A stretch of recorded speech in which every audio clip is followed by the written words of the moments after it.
গরম কুসুম গরম পানিটা একটু বেশি করে দাও, জোরে চাপ দিও না, জোরে ঢোলা দিও না। এই মাত্র আজরাইল আমার জান কবজ করতে গিয়া আমার এমন জোরে চাপ দিছে,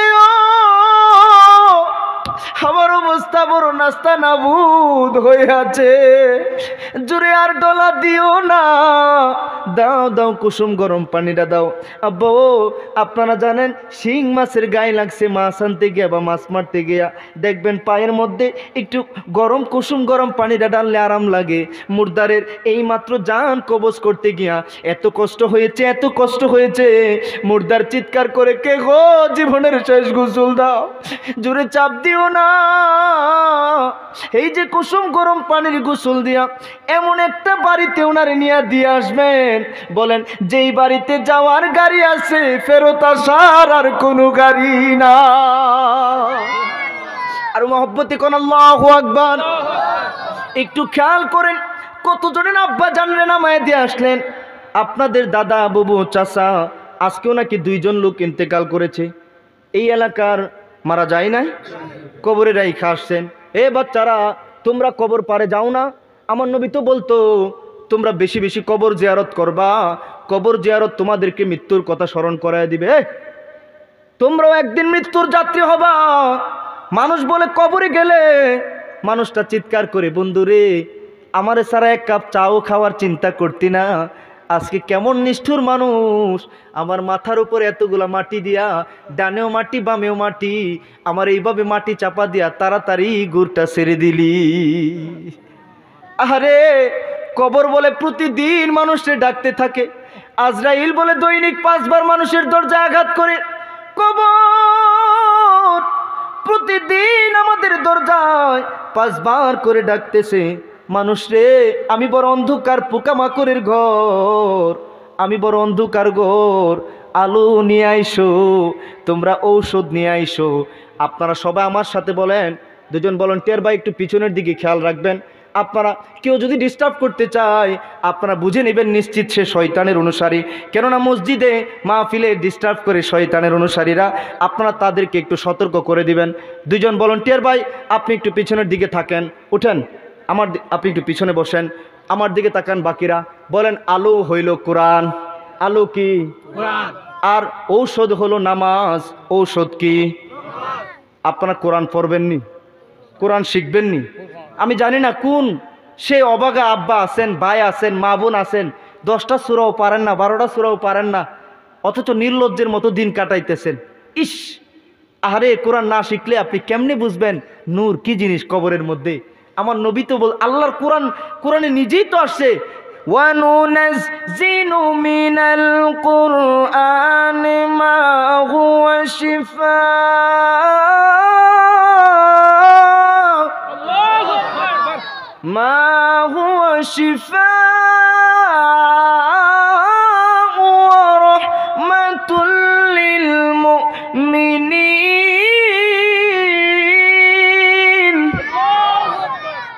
এই কোরআন হলো মহা শিফা গ্রন্থ, মহা রহমত গ্রন্থ। ওয়ানাজ্জালনা আলাইকাল কিতাবা তিবয়ানাল লিকুল্লি শাই। এই কোরআনের নূর, নামাজের নূর যদি আঁকড়ে ধরার নিয়ত করেন, আজকা নিয়ত করেন, এখন নিয়ত করেন, কি লাভ হবে? ইমামে গাজ্জালি ওনার জীবনীতে লেখে, উনি একদিন ইশারের নামাজ পড়ে শুইতেছেন, উনি একটু ঘুমের বান, তন্দ্রার বান চলে আসছে, একটু ঘুমায়ে গেছে। উনি বলেন, দুনিয়ার মানুষ রে, আমি দেখি আমি ঘুমাইতেছি, হঠাৎ করে দেখি আমার ঘুমের ঘরে আমার দয়াল নবী আয়েশা হাজির হয়ে গেছে। আর জোরে বলবেন না সুবহানাল্লাহ? তোমরা বাচ্চারা সুবহানাল্লাহ কইলে তো, যুবকরা সুবহানাল্লাহ কইলে তো ধম ধম করে কাঁপার কথা। নবীর প্রেমিকদের আওয়াজ কি মহব্বতে জুড়ে হবে না আস্তে? তোমরা একসাথে বসছো কেন? নিজেরা কথা বলার জন্য? 2টারে একসাথে রাখবেন না। তোমরা ওই জলমল টুপি পড়ছো যে, ওইখান থেকে 2-3 জন এদিকে চলে আসো, আর মহব্বতে একটা স্লোগান দাও, নারে তাকবীর। হইতো না তাবারক নাই না, এই জন্য বুঝি আমি কইলাম না আসল তাবারকের লুবি তুইব। আরে তোমরা বাচ্চারা 2-1 জন এদিকে আসো না, এই সাইডটা খালি, মুরব্বীরা তোমরা আদর করবো, দিক না মাথা তার দিব। শাহজালালের তলোয়ার ছিল, মেইন তলোয়ার ছিল আল্লাহু আকবার স্লোগান। যে স্লোগানের কারণেই গর্গ প্রাসাদ ভেঙে গিয়েছিল। জুড়ে কোন সুবহানাল্লাহ। খাজা গরিবে নওয়াজ বলে আমি আল্লাহু আকবার স্লোগান দিয়া আমি একবার যদি কারো দিকে তাকাইতাম সে ঠিকই একবার এক সময় কালিমা পড়ে মুসলমান হয়ে যেত। এই জন্য আরো মহব্বতের স্লোগানটা দেন, নারাই তাকবীর, নারাই রিসালাত, কোরআন সুন্নাহর আলো, কোরআন সুন্নাহর আলো। কষ্ট লাগে, খুব রাগ করছেন না বাজান? শুনেন, ইমামে গাজ্জালি বলেন আমার নবীর দিদার হয়ে গেছে। আর আজকে একটা কথা আমি কয়ে যাই, রেফারেন্স আসি দীক্ষা কইতেছি, বুখারী শরীফের হাদিস আমরা নিজেরা পড়েছি। আমার দয়াল রাসূল সাল্লাল্লাহু আলাইহি সাল্লাম নিজে বলেছেন, সাবধান, মান রাআনি ফিল মানামি ফাকাদ রাআল হক। যুবক ভাইয়ের আজকে শুনে নাও, আমার নবীজি বলেছেন কেউ যদি আমার স্বপ্নেও দেখো, সত্য দেখেছ, ঠিক দেখেছ, লিআন্না শাইতান লা ইয়াতামাসসালু বি, কেননা ইবলিস শয়তান দুনিয়ার সবার সুরত ধরার ক্ষমতা থাকলেও আল্লাহর বন্ধু দয়াল রাসূলের সুরত ধরার ক্ষমতা আল্লাহ শয়তানেরও দেই নাই। আর জোরে কইতেন না সুবহানাল্লাহ? না অনেক কইেন না, কাল্লা সহলে কইেন, বাড়িতে গিয়ে কইেন সুবহানাল্লাহ। আর একটু জোরে মহব্বতে কোন আল্লাহু আকবার। আমি জানি না আমার এই আমানুল্লাহ ভাই সহ আমার এই ছাত্র ভাইগুলার মুরব্বীদের সহযোগিতা নিয়া এই ছাত্র ভাইগুলা আজকে যারা কারাগো ধন্য মায়ের ধন্য সন্তান, এই 3তম বার্ষিক এত সুন্দর একটা জান্নাতের বাগান সাজাইলা, আমার মন বলে প্রকৃতার্থে যদি আমার আল্লাহ খুশির জন্য আমার নবীর মহব্বতে আজকের আয়োজন করে থাকো গো, তোমাদের ভাগ্য একদিন নবীর দিদার নসিব হয়ে যাবে। এবং কাল হাসুরের দিন আমার নবী তোমাদেরকে সারা জান্নাতে যাবে না। নিশ্চয় আপনাদের মা আপনাদেরকে পেটে রাইখা ভালো কাজ করছে, এজন্য আজকে আপনারা এত সুন্দর জান্নাতের বাগান সাজাইছেন। এতক্ষণ করে শীতের রাত, ঝরঝর করে কুয়াশা পড়তেছে, এরপরে মহব্বত নিয়ে আপনারা বসে আছেন। ও আপনাদের ভাগ্যে আল্লাহ একবার নবীর দিদার নসিব করুন। নবীর দিদার একবার যদি নসিব হয়ে যায়, জাহান্নামের আগুন তারে দেখিয়াই পালায়। সুবহানাল্লাহ বলো না বাজান। জান্নাতের মালিক নবী, ও হায় হায় জান্নাতের মালিক নবী, নবীকে চিনো, মন যদি দিতে হয় নবীকে দিও। তোমরা ভালো যদি বাসতে হয় নবীকে বাসো, বলো মন যদি দিতে হয় জুড়ে ভাইজান। জাহান্নামের গেইটে নবী দাঁড়িয়ে থাকবেন, গুনাহগার উম্মতদের পারো করাইবে। আগো উম্মতের পাগল নবীজি, গুনাহগার উম্মতের পাগল নবী, মনে রাখিও মন যদি দিতে হয় নবীকে দিও। তোমরা ভালো যদি বাসতে হয় নবীকে, সবাই তোমার দুঃখ যাত না নবী সইতে পারে না। ইয়া রাসূলুল্লাহ, গুনাহগার উম্মতের কষ্ট যাত না নবী সইতে পারে না। হায় হায় ওই নবীজির মহব্বতে, ওই নবীজির মহব্বতে সুন্নত মানিও, তোমরা দুরূদ পড়িও, মন যদি দিতে হয় নবীকে দিও। বলেন ভালো যদি বাসতে হয় নবীকে বাসিও। আমার নবীটা কে রে গাজ্জালি?